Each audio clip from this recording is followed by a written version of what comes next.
നമസ്കാരം. അങ്ങനെ ഈ വർഷത്തെ അവസാനത്തെ മോണിറ്ററി പോളിസി കമ്മിറ്റിയുടെ അവലോകന യോഗവും കഴിഞ്ഞിരിക്കുകയാണ്. അപ്പോൾ കഴിഞ്ഞ ദിവസം അവലോകന യോഗത്തിന് ശേഷം പലിശ നിരക്കുകളുടെ കാര്യത്തിൽ റിസർവ് ബാങ്ക് സുപ്രധാനമായിട്ടുള്ള പ്രഖ്യാപനം നടത്തി. മറ്റൊന്നുമല്ല, റിപ്പോ നിരക്ക് 6.5% എന്ന നിലയിൽ തന്നെ തുടർന്നുകൊണ്ട് പോകാനാണ് തീരുമാനിച്ചിരിക്കുന്നത്. 11ാമത്തെ തവണയാണ് റിസർവ് ബാങ്ക് ഇതിൽ മാറ്റം വരുത്താതെ നിലനിർത്തിയിരിക്കുന്നത്. അപ്പോൾ ഇത് വളരെ പ്രധാനപ്പെട്ട ഒരു കാര്യമാണ്. കാരണം ഇപ്പോൾ ഒരു റേറ്റ് കട്ട് ഈ മാസം ഡിസംബറിലെ യോഗത്തിൽ ഉണ്ടാകും എന്ന് പൊതുവെ എല്ലാവരും പ്രതീക്ഷിച്ചിരുന്നു. നേരത്തെ തന്നെ പ്രതീക്ഷിച്ചിരുന്നു. പക്ഷേ ഡിസംബറിൽ മിക്കവാറും അത് എന്തായാലും ഉണ്ടാകുമെന്ന് പ്രതീക്ഷിച്ചിരുന്നു. പക്ഷേ മാറ്റാൻ കഴിഞ്ഞിട്ടില്ല. 6.5% തന്നെ നിലനിർത്തേണ്ട സാഹചര്യത്തിലേക്ക് വന്നിരിക്കുകയാണ്. ഇവിടെ വളരെ പ്രധാനപ്പെട്ടൊരു ഈ തീരുമാനം നിർണായകമാവുന്നത് എങ്ങനെയാണെന്ന് വെച്ചാൽ, റിസർവ് ബാങ്കിന് മേൽ കടുത്ത ഒരു സമ്മർദ്ദം ഗവൺമെൻറ്റിൻ്റെ ഉണ്ട്. അതായത് എങ്ങനെയെങ്കിലും നിങ്ങൾ പലിശ നിരക്ക് കുറയ്ക്കണം, സാധാരണക്കാർക്ക് കുറഞ്ഞ പലിശയ്ക്ക് വായ്പ ലഭ്യമാവുന്ന രീതിയിലേക്ക് കാര്യങ്ങൾ പോകണം, അതുകൊണ്ട് പലിശ കുറയ്ക്കണം എന്നുള്ളൊരു സമ്മർദ്ദം റിസർവ് ബാങ്കിൻ്റെ മേൽ ശക്തമായിട്ടുണ്ടായിരുന്നു. അത് നമുക്ക് കേന്ദ്ര വാണിജ്യമന്ത്രി പീയൂഷ് ഗോയൽ റിസർവ് ബാങ്കിൻ്റെ ഗവർണർ ശക്തികാന്ത ദാസ് പങ്കെടുക്കുന്ന ഒരു യോഗത്തിൽ തന്നെ തുറന്നു പറഞ്ഞിരുന്നു. റിസർവ് ബാങ്ക് ഇങ്ങനെ പോയാൽ പറ്റില്ല, നിങ്ങൾ പലിശ കുറച്ചേ പറ്റൂ, പലിശ കുറയ്ക്കണം എന്ന് അദ്ദേഹം ഒരു തുറന്ന് തന്നെ ആവശ്യപ്പെടുന്നൊരു സ്ഥിതിവിശേഷം ഉണ്ടായി. അന്നാ യോഗത്തിൽ വെച്ച് റിസർവ് ബാങ്കിൻ്റെ ഗവർണർ ശക്തികാന്ത ദാസ് മന്ത്രിയുടെ ഈ പ്രതികരണത്തോട് തിരിച്ച് പ്രതികരിച്ചില്ല. അതിനുള്ള മറുപടി ഞാൻ പിന്നീട് പറയാം എന്നാണ് അദ്ദേഹം അന്ന് അവിടെ പറഞ്ഞത്. ആ പിന്നീട് പറയുന്നത് ഇപ്പോൾ വ്യക്തമായിരിക്കുന്നു. പലിശ കുറയ്ക്കാനുള്ള ഒരു സാഹചര്യവും ഇല്ല, പലിശ കുറയ്ക്കാൻ നിർവാഹമില്ല എന്ന് റിസർവ് ബാങ്കിന് പറയേണ്ടി വന്നു. ഇത് തീർച്ചയായിട്ടും റിസർവ് ബാങ്കിനെ സംബന്ധിച്ചിടത്തോളം പറയേണ്ടി വന്നതാണ്. അവരുടെ മുമ്പിൽ വേറൊരു മാർഗവുമില്ല. കാരണം എന്താ വെച്ചാൽ, നമുക്ക് ജൂലൈ സെപ്റ്റംബറിലെ കണക്ക് വന്നപ്പോൾ വളർച്ചാ നിരക്ക് താഴോട്ട് പോയിരിക്കുകയാണ്. 5.4% GDP വളർച്ചാ നിരക്ക് പോയിരിക്കുന്നു. കഴിഞ്ഞ വർഷം ഇതേ കാലയളവിൽ അത് 8.1%. നേരത്തെ അതിന് തൊട്ട് മുമ്പത്തെ ക്വാർട്ടറിൽ, അതായത് നടപ്പ് സാമ്പത്തിക വർഷത്തിൻ്റെ ഒന്നാം ക്വാർട്ടറിൽ അത് 6% മുകളിൽ ഇന്ത്യൻ ഇക്കോണമി വളർച്ച രേഖപ്പെടുത്തിയിരുന്നു. അതിനു മുമ്പ് ഒക്കെ തന്നെ 8% മുകളിൽ തുടർച്ചയായിട്ട് വളർച്ച രേഖപ്പെടുത്തുന്നൊരു സ്ഥിതിവിശേഷം ഉണ്ടായിരുന്നു. അവിടെ നിന്ന് 5.4% പോയിരിക്കുന്നു. പണപ്പെരുപ്പം 6.21% കുതിച്ച് ഉയരുകയും ചെയ്തിരിക്കുന്നു. ഈ സാഹചര്യത്തിൽ റിസർവ് ബാങ്കിനെ പഴിച്ചിട്ട് എന്താണ് കാര്യമുള്ളത്? റിസർവ് ബാങ്കിൻ്റെ മുമ്പിൽ എന്താണ് മാർഗം? കാരണം പണപ്പെരുപ്പം കൂടുകയും സാധനങ്ങളുടെ വിലകൾ കുതിച്ചു വരികയും ചെയ്യുന്നൊരു സാഹചര്യത്തിൽ വളർച്ചാ നിരക്ക് 5.4% നിലയിലേക്ക് താഴുകയും ചെയ്യുന്ന ഒരു സങ്കീർണമായിട്ടുള്ള ഘട്ടത്തിൽ, അതായത് പണപ്പെരുപ്പം ഉയരുന്നു, വിലക്കയറ്റം ഉയരുന്നു, എന്നാൽ GDP വളർച്ച താഴോട്ട് പോകുന്നു, അതായത് സമ്പദ് വ്യവസ്ഥയുടെ തളർച്ച താഴോട്ട് പോവുകയും ചെയ്യുന്നു. ഇത് അത്യന്തം സങ്കീർണമായിട്ടുള്ള ഒരു സാമ്പത്തിക സാഹചര്യമാണ്. ഒരു തരത്തിലുള്ള ഒരു കുപ്പിക്കഴുത്ത്, ഒരു ബോട്ടിൽ നെക്ക്, ഒരു കുടുക്ക് എന്നൊക്കെ പറയാവുന്നൊരു സ്ഥിതിവിശേഷമാണ്. ഈ സാഹചര്യത്തിൽ റിസർവ് ബാങ്കിനെ സംബന്ധിച്ചിടത്തോളം പലിശ കുറച്ച് കൂടുതൽ പണം മാർക്കറ്റിലേക്ക് പമ്പ് ചെയ്യുന്നൊരു സ്ഥിതിയിലേക്ക് പോകാൻ കഴിയില്ല. അതുകൊണ്ട് റിസർവ് ബാങ്കിൻ്റെ മുമ്പിൽ മാർഗങ്ങളില്ല, അവരുടെ കൈകൾ കെട്ടിയിട്ടപ്പെട്ടിരിക്കുന്ന രീതിയിലാണ്. അതുകൊണ്ട് സ്റ്റാറ്റസ് കോ മെയിൻറ്റെയിൻ ചെയ്യാനുള്ള ആ പ്രധാനപ്പെട്ട തീരുമാനത്തിലേക്ക് റിസർവ് ബാങ്ക് എത്തിച്ചേരുകയാണ് ചെയ്തത്. അവിടെ കേന്ദ്ര സർക്കാർ സമ്മർദ്ദം ചെലുത്തിയതുകൊണ്ടോ ഭീഷണിപ്പെടുത്തിയതുകൊണ്ടോ ഒന്നും ഒരു കാര്യവുമില്ല.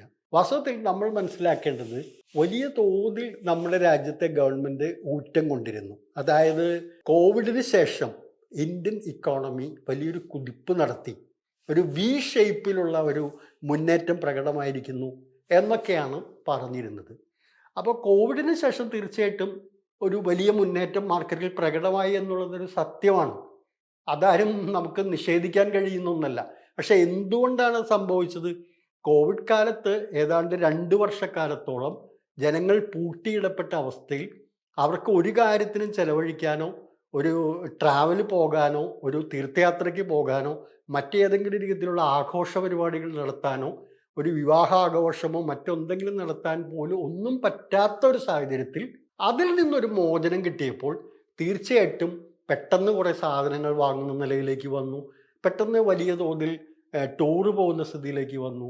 തീർത്ഥയാത്രയ്ക്ക് പോകാൻ പറ്റുന്ന സ്ഥലങ്ങളിലേക്കൊക്കെ പോകാൻ തുടങ്ങി. ആഘോഷങ്ങളൊക്കെ കൂടുതൽ നല്ല രീതിയിൽ നടത്താൻ തുടങ്ങി. ഈ സാഹചര്യങ്ങളൊക്കെ വന്നപ്പോൾ പൊടുന്നനെ ഇക്കോണമിയിൽ ഒരു മുന്നേറ്റം ഉണ്ടായി എന്നുള്ളതൊരു സത്യമാണ്. പക്ഷേ ആ മുന്നേറ്റം യാഥാർത്ഥ്യവുമായി നിരക്കുണ്ടായിരുന്നില്ല. ഇന്ത്യൻ സമ്പദ് വ്യവസ്ഥയുടെ നിലവിലെ പ്രതിസന്ധിയെ പ്രതിഫലിപ്പിക്കുന്ന ഒന്നായിരുന്നില്ല. മറിച്ച് ആളുകൾക്ക് പെട്ടെന്ന് അവരുടെ ഒരു ലോക്ക്ഡൗൺ പീരീഡിൽ നിന്നൊരു മോചനം കിട്ടിയപ്പോൾ പൊടുന്നനെ അവരുടെ കയ്യിലുണ്ടായിരുന്ന പണം ചെലവഴിക്കുന്ന ഒരു സ്ഥിതിവിശേഷത്തിലേക്ക് പോയതാണ് ആ വലിയ കുതിപ്പിന് കാരണമായത്. പക്ഷെ ഗവൺമെൻറ് അതിനെ എങ്ങനെയാണ് വ്യാഖ്യാനിച്ചത്?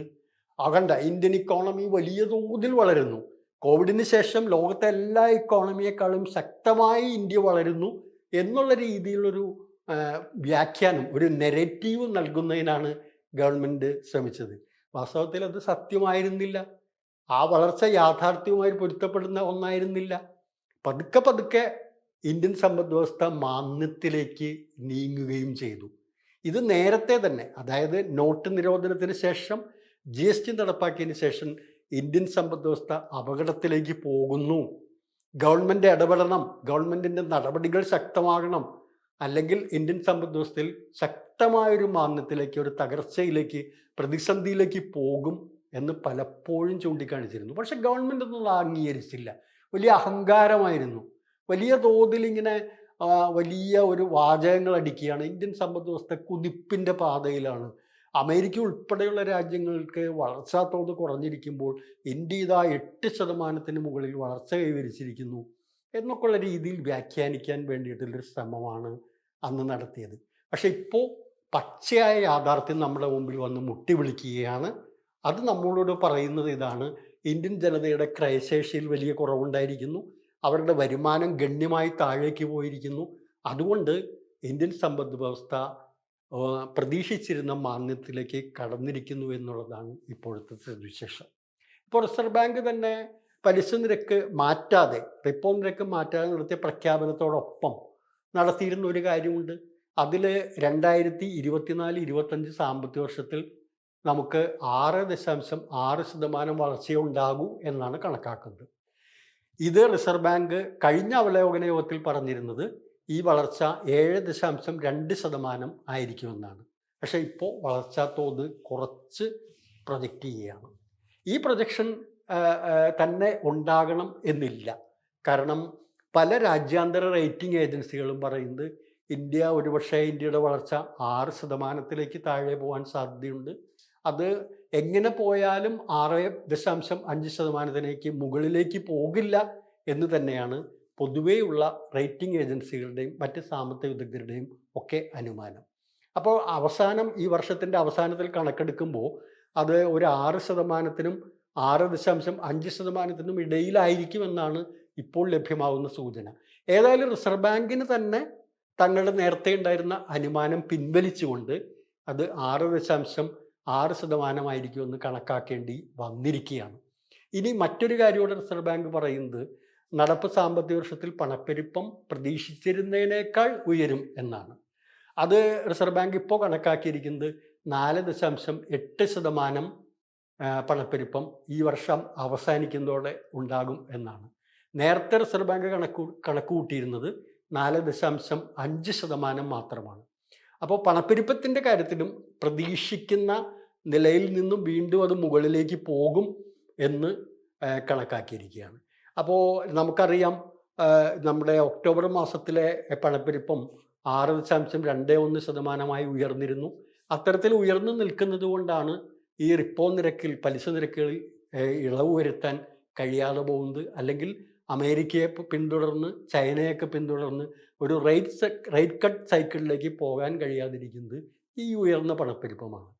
അപ്പോൾ ഇതെല്ലാം കാണിക്കുന്നത് ഗവൺമെൻറ് പെയിൻ്റ് അടിച്ച് കാണിക്കുന്നത് പോലെ അല്ല യാഥാർത്ഥ്യം. വാസ്തവത്തിൽ നമ്മുടെ രാജ്യത്തെ ജനങ്ങൾക്ക് മാസങ്ങൾക്ക് മുമ്പേ തന്നെ മനസ്സിലായിരുന്നു വലിയൊരു സാമ്പത്തിക ഞെരുക്കത്തിലേക്ക് രാജ്യം പോവുകയാണ്. കാരണം അവരുടെ നിത്യജീവിതത്തിലെ അനുഭവത്തിൽ നിന്നും സകല സാധനങ്ങൾക്കും, ഉപ്പ് തൊട്ട് കർപ്പൂരം വരെയുള്ള എല്ലാ ഭക്ഷ്യവിഭവങ്ങൾക്കും വില കുതിച്ചുയർന്നിരിക്കുന്നു. ചിലതിൻ്റെ 100%, 150% ഒക്കെ ഉയർന്നിരിക്കുന്നു. സവാള, അതുപോലെ തന്നെ ഭക്ഷ്യ എണ്ണകൾ, പരിപ്പ് വർഗ്ഗങ്ങൾ, ഇതിൻ്റെയൊക്കെ വില അനുദിനം എന്നോണം കുതിച്ചുയർന്നുകൊണ്ടിരിക്കുകയാണ്. അപ്പോൾ പണപ്പെരുപ്പം ശക്തമായതിൻ്റെ അനുഭവം ജനങ്ങളുടെ മുമ്പിൽ അവരുടെ നേർ അനുഭവമായിട്ട് അവരുടെ മുന്നിലുണ്ട്. അതുപോലെ അവരുടെ വരുമാനത്തിൽ ഇടിവുണ്ടായിരിക്കുന്നു. വലിയ തോതിൽ തൊഴിൽ ഇല്ലാതായിരിക്കുന്നു. നമുക്കറിയാം, നിർമ്മാണ മേഖലയും മാനുഫാക്ചറിങ് സെക്ടറും ഒക്കെയാണ് നമ്മുടെ രാജ്യത്ത് കൂടുതൽ തൊഴിൽ നൽകുന്നത്. അപ്പോൾ കഴിഞ്ഞ രണ്ടാമത്തെ പാദത്തിൽ അവയുടെ വളർച്ച വല്ലാതെ പിന്നോട്ടടിച്ചിരിക്കുകയാണ്.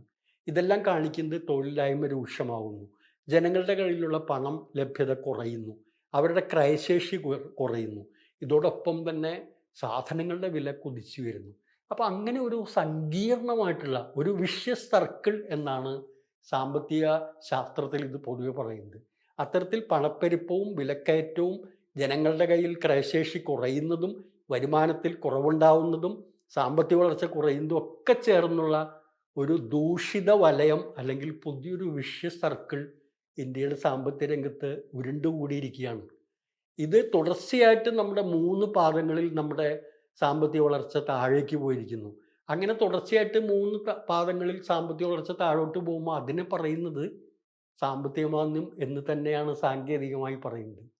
അപ്പോൾ ഗവൺമെൻറ് ഇവിടെ പെരുപ്പിച്ച് കാണിച്ചിരുന്ന, ഗവൺമെൻറ് നന്നായി പെയിൻ്റ് അടിച്ച് കാണിച്ചിരുന്ന, ഗവൺമെൻറ് ഒരു തരത്തിൽ അഹങ്കരിച്ചിരുന്ന ഒരു നിലവാരത്തിലല്ല, ഒരു നിലയിലല്ല ഇന്ത്യൻ സമ്പദ് വ്യവസ്ഥ മുന്നോട്ട് പോകുന്നത്. അത് ജനങ്ങൾക്കാകെ ഭീഷണിയാവുന്ന വിധത്തിൽ ജനങ്ങളുടെ നിത്യജീവിതത്തെ, ദൈനംദിന ജീവിതത്തെ, സാധാരണ ജീവിതത്തെ തകർക്കുന്ന രീതിയിൽ അർബൻ മേഖലയിലടക്കം സാധാരണക്കാരുടെ, ഇടത്തരക്കാരുടെ ജീവിത നിലവാരം ഗണ്യമായ തോതിൽ ഇടിഞ്ഞു പോകുന്ന വിധത്തിലേക്ക് ഇന്ത്യ അതിശക്തമായ സാമ്പത്തിക പ്രതിസന്ധിയിലേക്കും സാമ്പത്തിക മാന്ദ്യത്തിലേക്കും കടന്നിരിക്കുകയാണ്. അതുകൊണ്ട് നമുക്ക് തീർച്ചയായിട്ടും പറയാം, ഇന്ത്യ വളരുകയാണ്. പക്ഷേ അത്, ആ വളർച്ച പടവലങ്ങിയുടെ വളർച്ച പോലെ താഴോട്ടാണ് എന്ന് മാത്രമാണ്. ഈ യാഥാർത്ഥ്യം സർക്കാർ മാത്രം കണ്ണു തുറന്ന് കാണുന്നില്ല, നടപടികൾ എടുക്കുന്നില്ല എന്നുള്ളിടത്താണ് ഇന്ത്യൻ സമ്പദ് വ്യവസ്ഥ ഇന്ന് ഒരു വലിയ പടുകുഴിയിലേക്ക് നീങ്ങിക്കൊണ്ടിരിക്കുന്നത്. ഇതാണ് നമ്മുടെ മുമ്പിലുള്ള സാമ്പത്തികമായ യാഥാർത്ഥ്യം. നന്ദി, നമസ്കാരം.